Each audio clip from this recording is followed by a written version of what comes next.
Matthew here from MiniWargaming.com, and this is another video in the series of how to play Warhammer 40k 6th edition.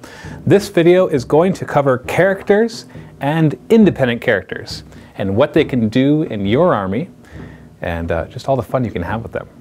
Characters became a big thing when 6th edition came out. They didn't really even exist in 5th edition except for independent characters.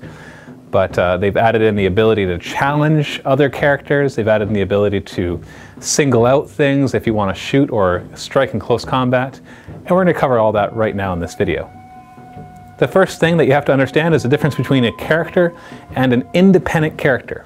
Most squads will have one member of their squad who is the character of that squad. In the case of this Space Marine Tactical Squad, we have a sergeant who is a character. In the case of this cultist squad, we have a cultist champion who is the character. Typically, these have the same stat line in terms of strength, toughness, leadership, and even things like their weapon skill and ballistic skill. Where they tend to be a little better is, first off, they usually have an extra attack in close combat, not always, but usually. And they also usually have the ability to be equipped with better equipment than the rest of their squad. That's usually the case, but it's not always the case. It just depends on the army and what you are collecting. The second type of character that we have is what is called an independent character.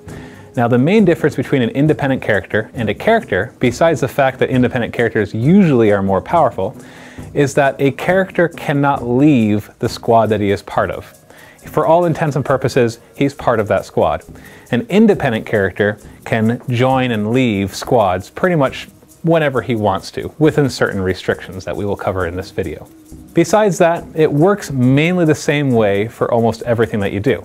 The first thing we're going to cover, though, is how an independent character operates with or without squads.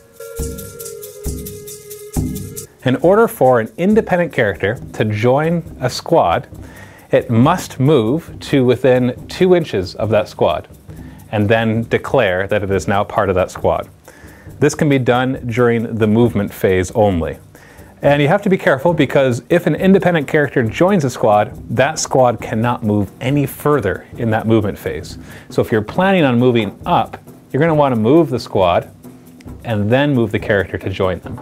Once an independent character has joined a squad, it cannot leave in the shooting or assault phases. Essentially, it becomes part of the squad for shooting and assault.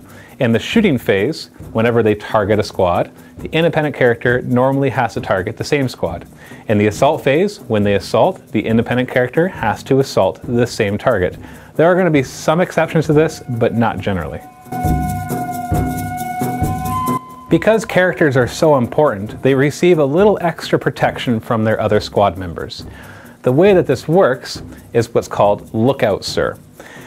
If the squad of cultists fired on the squad of Space Marines and actually managed to inflict, let's say, 1 or 2 wounds, normally you have to take the closest model, which would be the Space Marine Sergeant, because he's out front, just a little closer than the commander that we have right there. Well, we don't want to lose a sergeant. He's the best in close combat. He might even have some special weapons. And so what you do is a Lookout Sir. The way that you do this is basically another squad member will jump in front of the sergeant and take the wound instead. However, there's a chance that they won't succeed in doing this.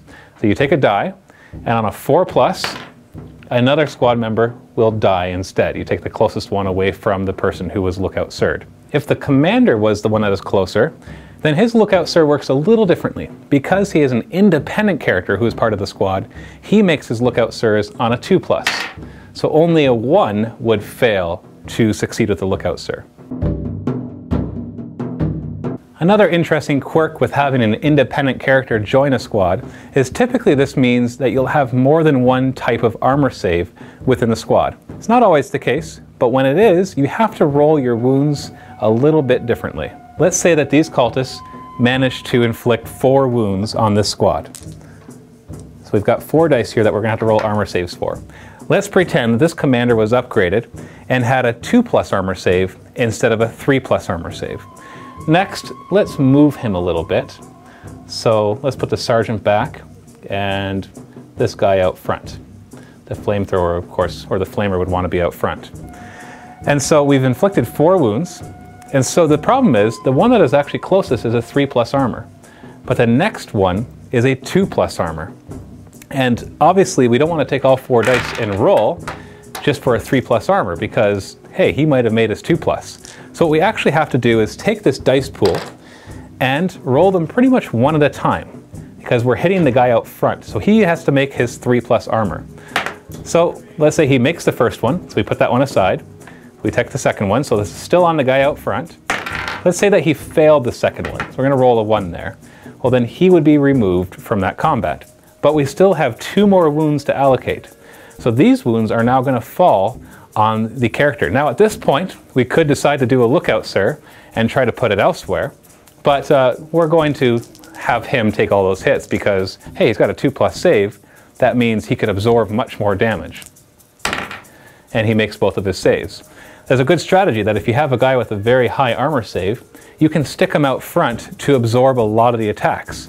Maybe you have, for example, everybody else is a 6+, but you stick a guy with 2+ out front and all of a sudden it's like the entire squad has a 2+ until he dies. Most independent characters have at least 2 or 3 wounds on top of that, so they're going to have to fail several times. However, this can be dangerous because if you lose your independent character, he often gives special rules, or he has really good weapons, or he's really good in close combat, so you don't always want to lose him, but sometimes it is a tactic that you want to consider.